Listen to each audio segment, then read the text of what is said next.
welcome to Basketball Talk Pro. Before we get started on our defensive rebounding work today, I just wanted to share something with you. I like to let you know about books, and so I've got one here that's a little bit different. It's a very, very small book. You can read it in approximately 15 minutes if you're an average reader. And but the book was written somewhere around 1928. It's been sold for all these years. It's in the millions of sales, this little book. The title of it is It Works. It does not have an author, just initials. Originally they didn't even have initials, but this was a very rich and successful man who wrote this. And the book is about, it says it works, you can get what you want. And he has some very simple statements, a very simple method that has been proven over and over again. Sales forces buy all kinds of books for their people, and have been proven to be very, very helpful to help people get what they want. It's that simple. He has, though, a lot of scientific backing on his method, but it stood the test of time. It's, almost 100 years old. But it's written like, you'd swear it was written just last week or someplace. But what I did is I bought 100 of these. And what I'm willing to do at no charge, if you want to read this book and use this book, and I advise you to do that, just email me your address and your phone number in case I have trouble with any of the mailing, and I will mail you the book with no charge, and up to 100 copies, which I've given away a few already. But I would like to give it to anybody who has the desire to help themselves. So keep that in mind. I need your address and your phone number, and I'll send you the book. Well, today we're going to talk about defensive rebounding. And what is the importance of defensive rebounding? Well, other than the obvious, but here is not so obvious to most people. There's two great possessions. But by possessions, I mean how you get the ball. Coaches and players don't realize this as much as they should, but there's a vast difference on how you get the ball, the possession you get. Well, defensive rebounding is the second best of all the ways you get possession of the ball. Steals are the most effective. We've done this, in our course, Measuring Basketball Performance. We go through all of the statistical stuff on it, and anybody who's been in that course will tell you that it has been shown that defensive rebounds and steals are far better than any way to get the ball. So possession by defensive rebounds is very important. Now, we're in a different era here. And I don't know how far it'll spread down, but the NBA, and we've talked about this before, the NBA have a lot of teams who just do not go to the offensive rebounds. First of all, they're so spread out because they're all looking for trees. But then they just run back.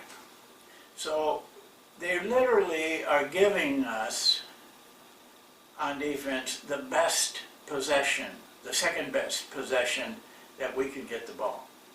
So and I will just tell you, we will go through this in a fast break situation, but this should not keep you from fast breaking. It does some teams. They just walk it down.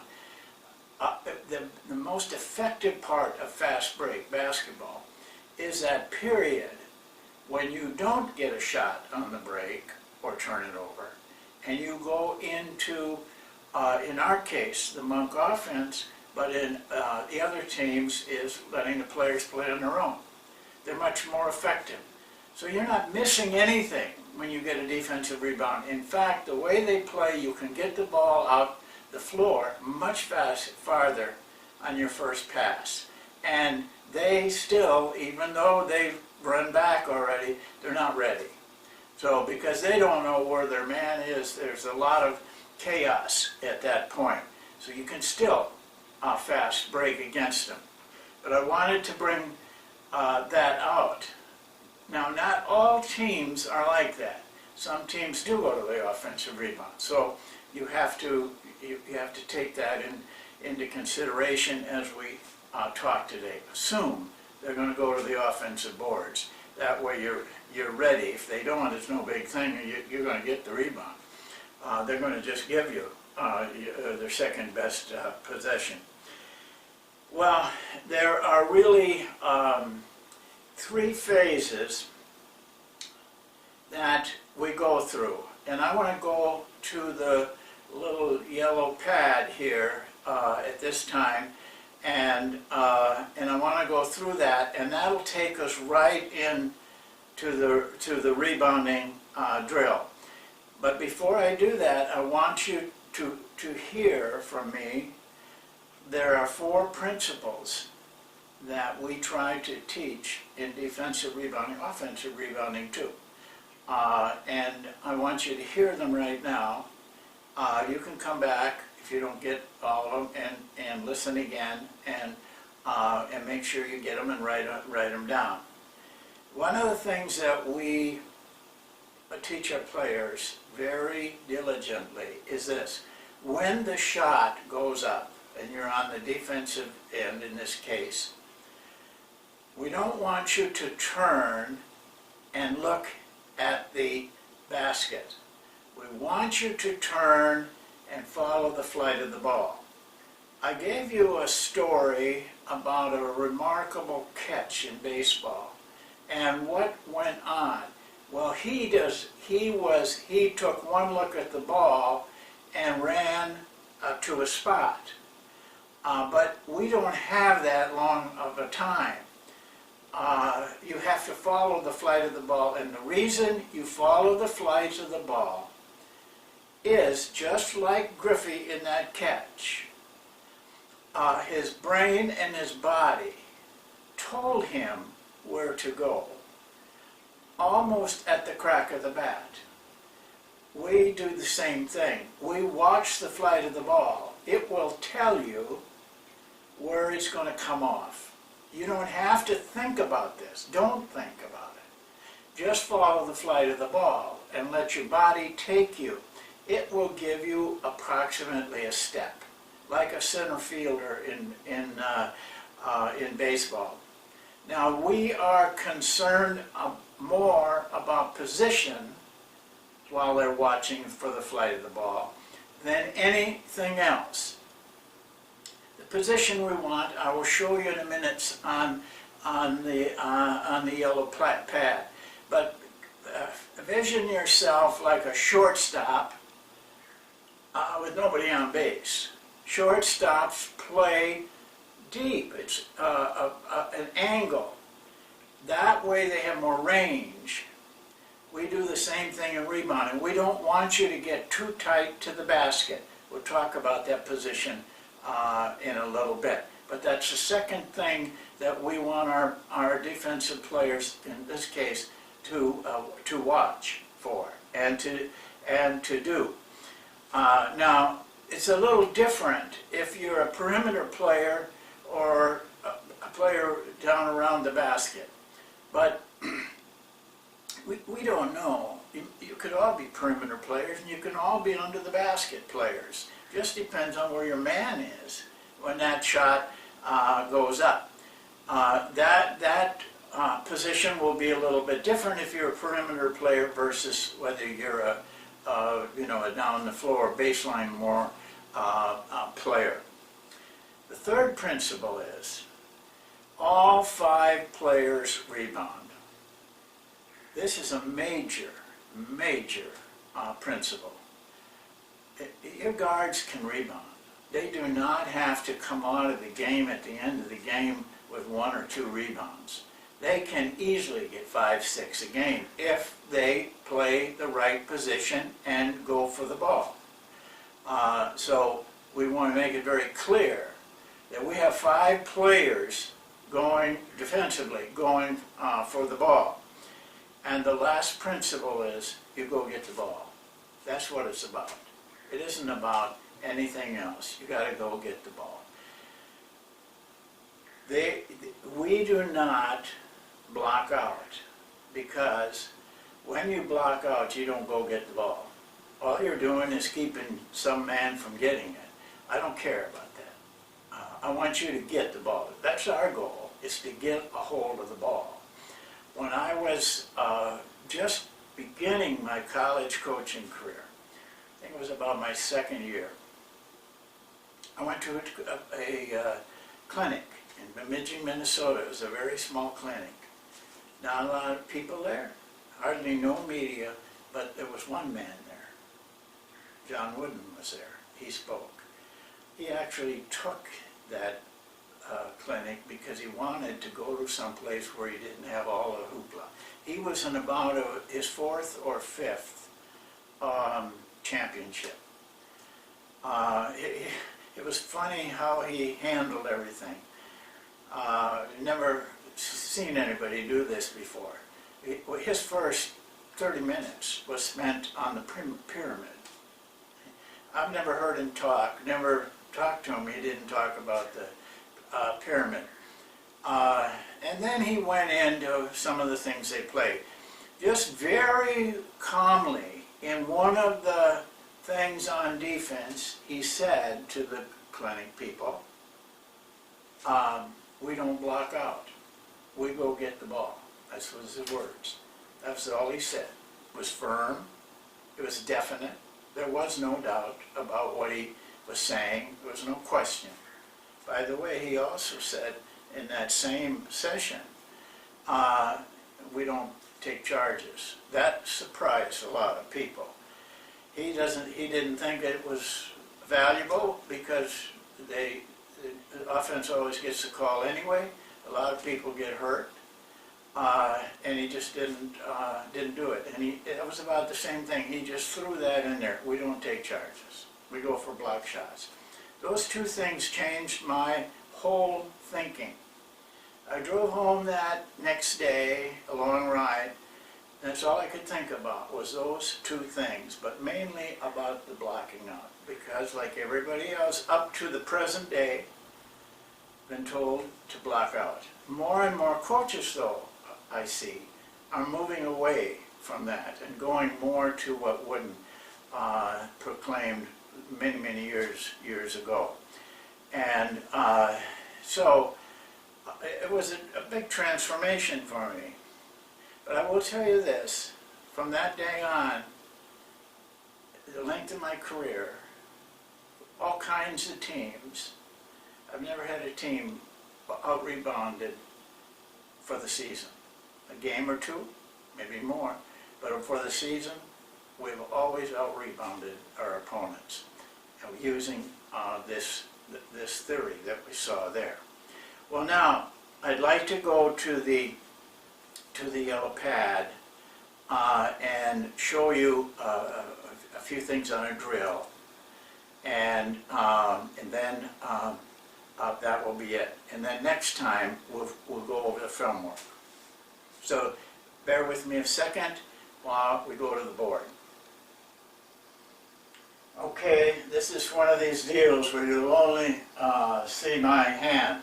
But I mentioned the 3 phases. These are the 3 pillars that we have strong belief in. I want to walk through them because it's important to what we're going to get into. Controlling penetration. You know, that's where we tried to show how one player can do that helps the team a lot. But keeping the ball from penetrating our defense, because if it penetrates the defense, it creates problems for us because we could get into scramble. Number one. Number two, contest the shot. Every shot, all shots. And if you do these two things, control the penetration and contest the shot, more times than not, you're going to end up with an opportunity to get a defensive rebound. Those two things set up your opportunity for a defensive rebound. Then, when the ball is shot, then you have to defensive rebound, and that is important to your offense to be able to get a defensive rebound. So it's control the penetration, contest the shot, chances are good you're going to get an opportunity for a defensive rebound. Those people that run back, they give you the defensive rebound, and you get the second best possession in basketball. Now, I only have one drill. You know, I'm not a big drill guy. Other than this, I want to get very good at doing drills. I don't take on a lot. If they don't relate to what our system is, I just ignore them. I only work with the things that I know we can do well, that I as a coach have done enough time and spent enough experience with it that I can teach it well and show players how to correct correctly. So this is very simple. We line the defensive players up. They're the X's. We put them in these spots. Originally, guards, basically forwards, and center. Now, we don't keep it like that, but we start originally like that. And then it's just simply this. The coach can be you, can be an assistant. Don't do it with a player. He starts the drill. 5 guys come out. There's 5 guys standing back here, maybe more. And once they're out, he starts the drill. Give them plenty of time. Talk to them now at this point about the principles and what we're talking about with position. If the ball is shot, but let me add this first. The coach is directed to kind of swing the ball from one side to the other so that they shuffle back like this.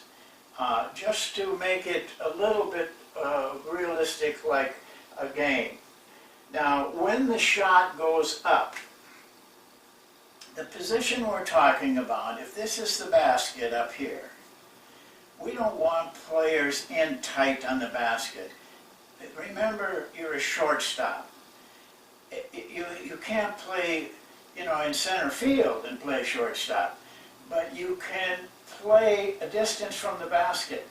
Because we're not concerned with blocking out, this is more important to us. We want to have range. So when that ball comes off the rim, we have players that can move from side to side and get the ball. Because there's no way of knowing where that ball's going to come off. You can sense it as you turn and watch the flight of the ball, and then position, all in one motion, very smoothly, probably takes less than a second. Then the ball does come off. Now you're going for the ball. If it goes over there, this guy's got to go get it. If it goes over there, this guy's got to go get it.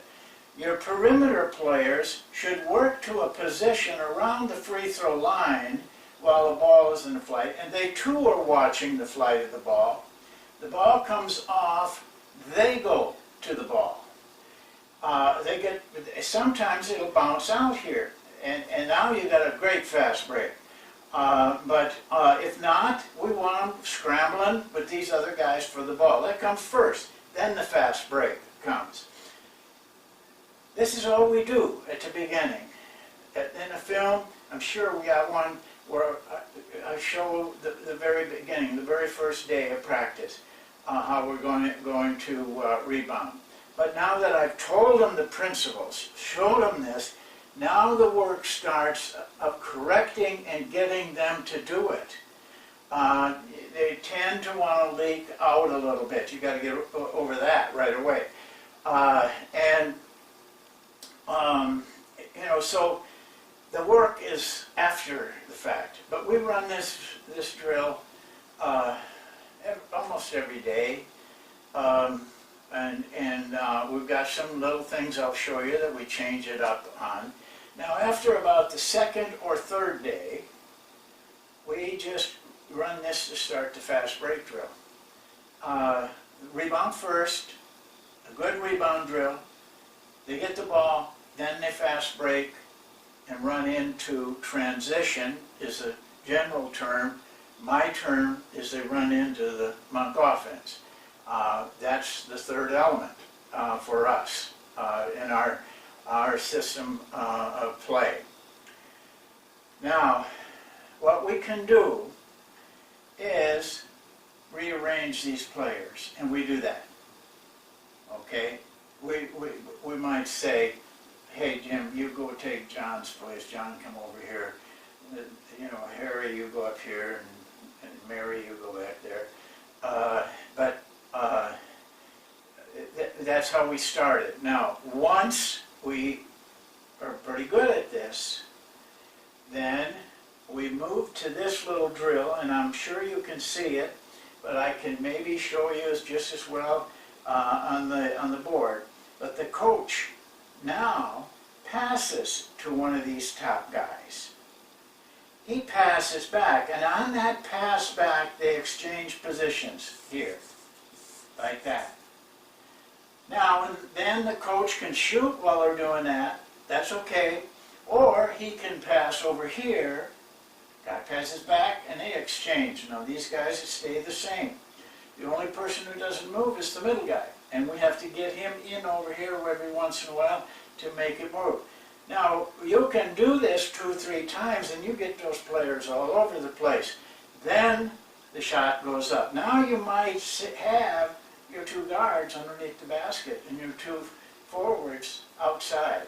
And that's what we want them to get so they can do. We do this without an offensive team for the first day probably 15 minutes. Second, third days 10. But after that, if we're not combining it with the fast break, which we probably are by the third day, then it goes pretty fast. So after, say, the third or fourth day, most of the rest of the season, not all, if we're having troubles with our rebounding, I'll go back to this without fast breaking. But most of the time then we're working with it in conjunction with our fast break drill. If you have any questions on this, if I didn't point it out clearly, email me and we'll work it out. But I think you'll see everything in the films when we show it to you. Just a reminder about this little book, It Works, by R.H.J. I think you'll find it easy reading, and I think you'll find it works. It really does. So don't hesitate. Email me. I'll send you a copy. Thanks for watching, and we'll see you next time.